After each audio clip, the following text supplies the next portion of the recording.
Okay, so today we're going to discuss a couple of tips with regards to making up your slingshot bands. And I'm not going to go through the whole rigmarole of making a band set. I'll just quickly show a couple of portions of it and share some tips that will assist you in extending the band life of your band sets. Right. So first of all, keep your latex neatly in a container. This is the ice cream container that we find here in South Africa. We buy them at the plastic stores. There was never really ice cream in this one. There's my GX Force latex, our latest brand that's specifically been designed by GX Slingshots and made for GX Slingshots. Beautiful gorilla logo chosen by my partner, Mr. Neil Pretorius, there in Bloemfontein. And let's get going here. I'm going to cut off. My active band length is 18 centimeters, and so obviously I use about 1 centimeter to 1.5 centimeters to tie it onto a pouch, and then another 0.5 centimeter to go into the clips. So if I know that I'm going to use those specific bands or band set on a tie-on frame like the Torque X, then I'm going to cut it off an additional 1 centimeter, and then I'll cut it off at 21 centimeters. Currently, if I'm shooting it out of a slingshot that has got clips like the LT2, then I'm only going to cut a 20 centimeter portion off. Okay, so there's my 20 centimeter portion, and now I'm just going to use my taper ruler to cut the taper. Now I've preset this. This is going to be a 2314 taper, and you always want to start cutting at the 0 position here on your ruler. Always place that on one end, the 0 position, so that your taper for every strip that you cut remains exactly the same. And one little tip here: when you use your roll cutter, specifically the one that's got this that slits into this little groove here, I still do a slight tilt to the one side, so that I know I cut as close as possible to the ruler. If you just push it through straight, it sometimes wobbles and you get an uneven cut. And two bands are not the same. So be mindful of that.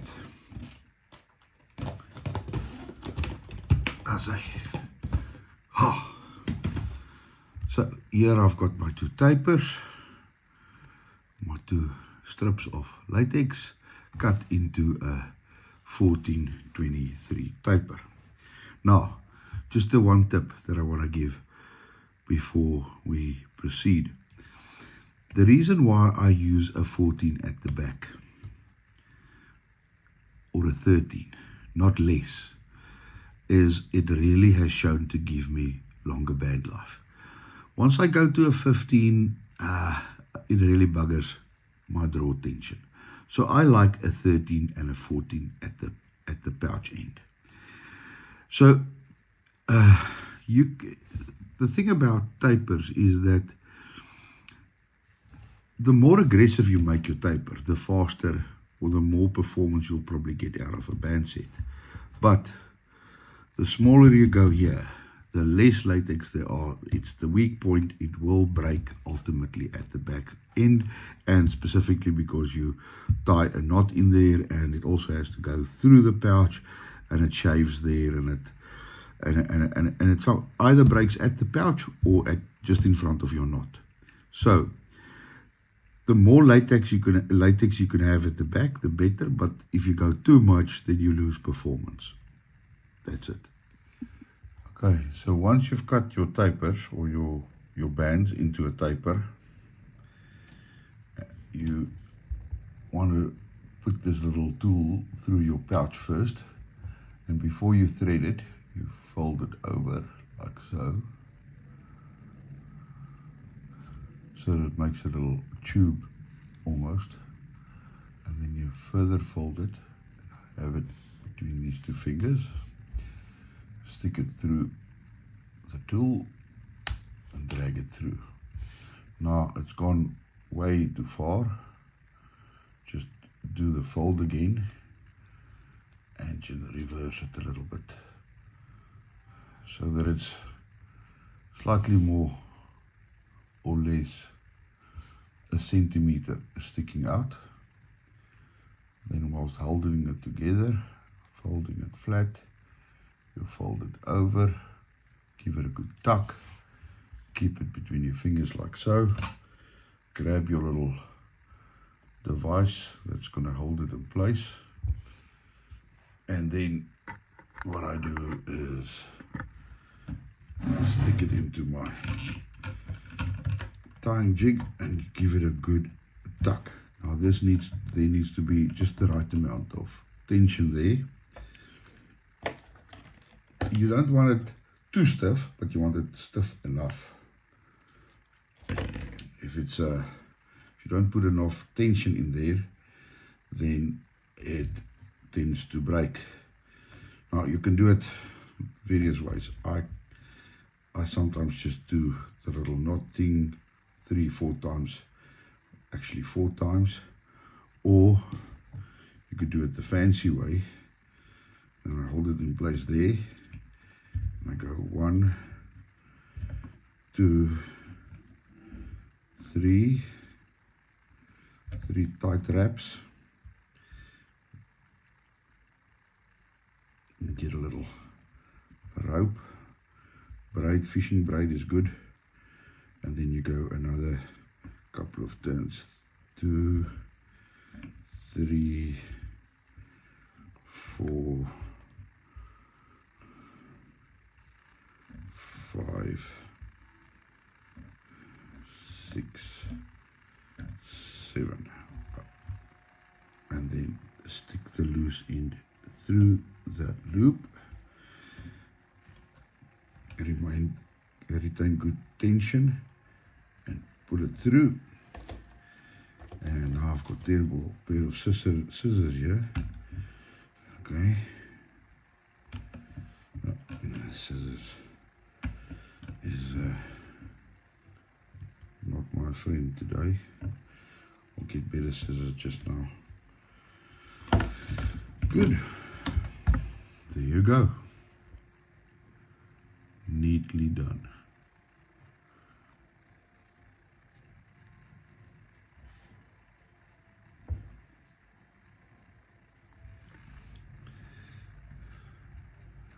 Then, when you do the other side, you want to start your folding process from the other end.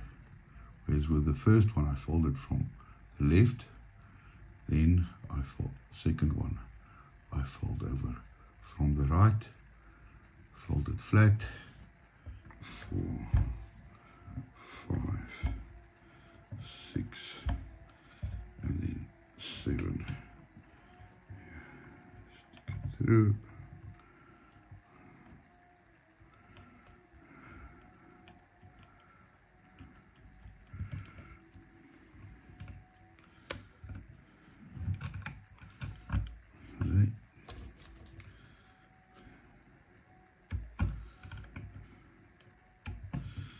Amazing what a good pair of scissors does. There you go.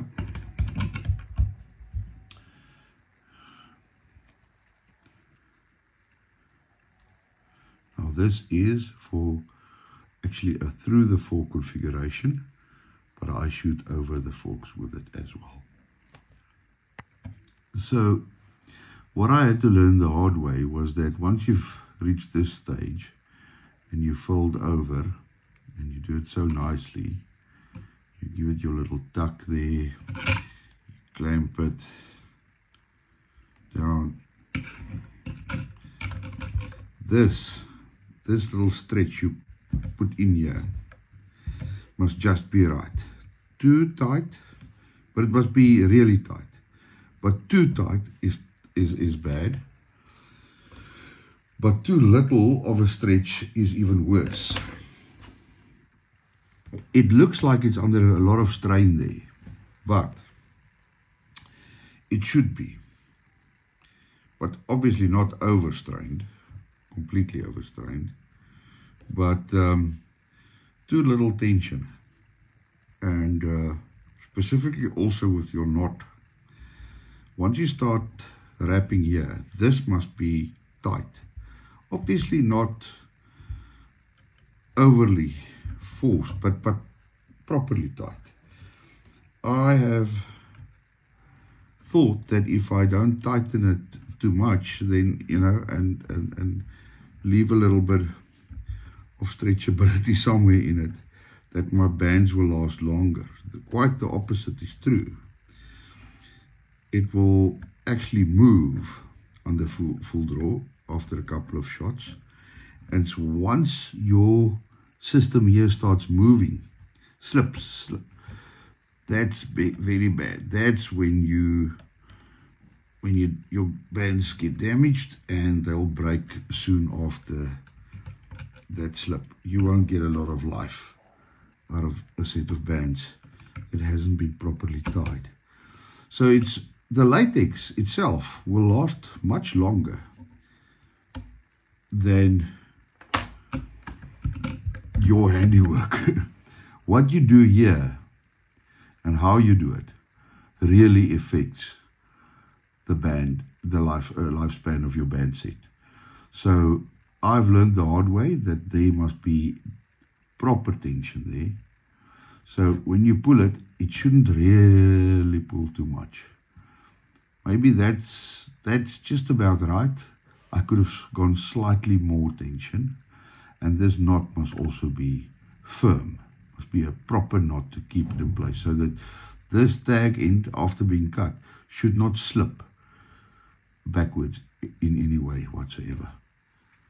And once you've done you've tied your bands, don't forget the final cut. You just want to trim the tips evenly, so that when you install it or put it in your, insert it into the clip system or whatever you do, that they are even and flush, and that both are the same length. They will differ slightly, and you want them exactly the same length. So you cut off these little tips, and now you've got a perfect band set here.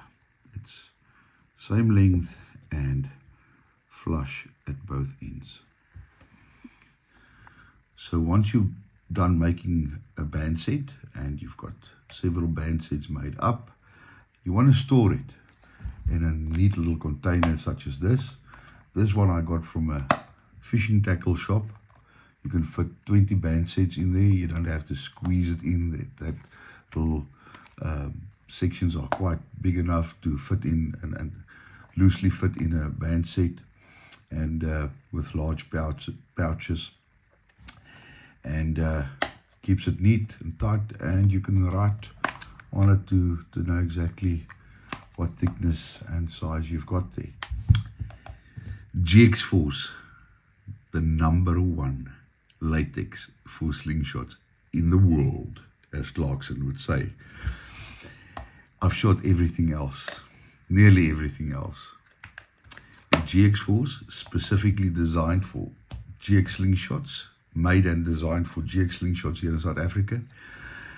It will, trust me, one day, soon, not long from now, the whole world will want to shoot GX Force latex. It is simply awesome.